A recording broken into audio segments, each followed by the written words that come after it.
कांदुछि प्रेतात्मा एभली एक video social media रे भाइराल हेबार लागिछि। भिडियोटी कुजंग शव व्यवच्छेद गृह निकट केनाल रास्तार बोली भिडियो शूटिंग करुथुबा युवक कहउछन्ति। सबुठारु आश्चर्यर कथा भिडियो रे स्पष्ट देखा जाउछि जणे धळा लोगा घोड़ाई होई जाउथुबा बेले तार गोड़ दुईटी जळुछि एवं युवतीक कंठ स्वर रे क्रंदन करुथुबार स्पष्ट सुना जाउछि।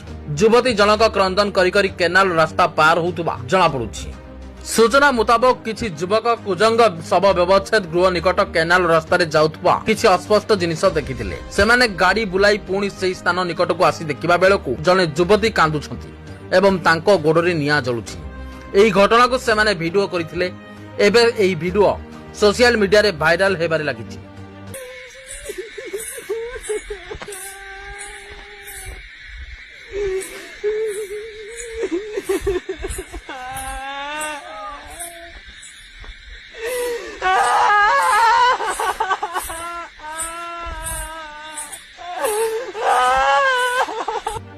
Bureau report news prime Odisha.